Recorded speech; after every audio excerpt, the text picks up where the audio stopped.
కాలుష్యాన్ని వెదజల్లే వాహనాలన్నిటిని కూడా నిషేధించడం ద్వారా ప్రైవేట్ వాహనాలను నిషేధించే కంటే ప్రభుత్వంలో నడిచే హైదరాబాద్ నగరంలో outer ring road inside 2800 RTC బస్సులు ఉన్నాయి, మా పొన్నం ప్రభాకర్ గారి ఆస్తి.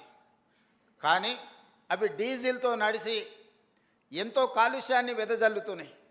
అందుకే ప్రభుత్వం ఒక పాలసీగా తీసుకున్నది, 2026 డిసెంబర్ లోపల ఈ 2800 డీజిల్ బస్సులను జిల్లాలకు తరలించి 100% ఈవీ బస్సులను హైదరాబాదు నగరంలో మనం తేబోతున్నాము. ఆల్రెడీ 500 బస్సులు వచ్చినాయి, ఇంకా 2300 బస్సులు డిసెంబర్ లోపల హైదరాబాదు నగరంలో బై డిసెంబర్ 9, 2026 లోపల ఒక్క డీజిల్ బస్సు కూడా ఈ నగరంలో ఉండదు. నేను మీకు మాట ఇస్తున్న ఈ బస్సులను అన్నిటిని తరలించి ఈవీ వెహికల్స్ని విత్ ఏసీ, ఇది ముఖ్యంగా మహిళలకే ఉపయోగం. ఎందుకంటే ఉచితంగా బస్సులో ఒక ఏసీ ఈవీ వెహికల్లో కాలుష్యం లేని బస్సులో మీరు ప్రయాణించడానికి ఈరోజు తెలంగాణ ప్రభుత్వం ప్రయత్నం చేస్తుంది.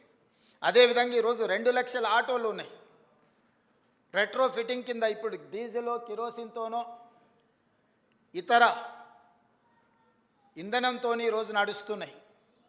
వాటన్నిటిని కూడా రెట్రో ఫిట్టింగ్ అంటే మొత్తం ఈవీ కింద 2 లక్షల ఆటోలను మార్చాలని ఒక ప్రణాళిక పెట్టుకున్నాం. తొందరలోనే ఆ కార్యాచరణను కూడా ముందుకు తీసుకొని వస్తున్నాం.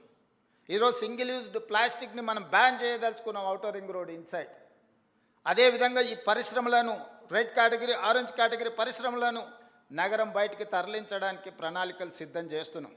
ఇవాళ ఈ నగరంలో ఎవరు ఈవీ వెహికల్ కొనుక్కున్నా జీరో ట్యాక్స్. మీరు ఏ వెహికల్ కొనుక్కున్నా మీకు రిజిస్ట్రేషన్ ఛార్జెస్ వసూలు చేస్తున్నారు పొన్నం ప్రభాకర్ గారు.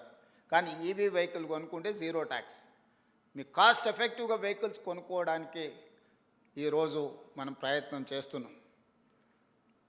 కళాశాలలకు వెళ్ళి ఆడపిల్లలకు తొందరలోనే, ఈ ఫైనాన్షియల్ ఇయర్లో సాధ్యం కాకపోవచ్చు, తొందరలోనే స్కూటీస్ ఈవీ వెహికల్స్ని ఆడపిల్లలకి ఇవ్వాలని ఒక ఆలోచన చేస్తున్నాం.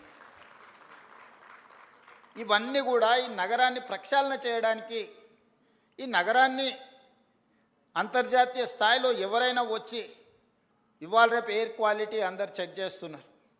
మీరు పొద్దున్నే చూడంగానే హైదరాబాద్ ఆరెంజ్ కేటగిరీకి వచ్చింది. తొందరలోనే మనం ఇట్లనే వదిలేస్తే రెడ్ కేటగిరీకి పోద్ది. ఈరోజు ఎస్టీపీలు కొన్ని కట్టినాం, కానీ అవి సరిపో. ఈరోజు డ్రైనేజ్ వ్యవస్థ రోడ్ల మీదకి వదిలేసింది, శానిటేషన్ పని లేదు. ఈరోజు చెత్త ఎత్తమంటే 5000 ఆటోలు ఉచితంగా ప్రభుత్వం కొనిస్తే చెత్త ఎత్తాల్సిన ఆటో వాళ్ళు ఈరోజు మేము చేయము, మేము చేసిందే చెల్లుద్ది అన్నట్టుగా వ్యవహరిస్తున్నారు.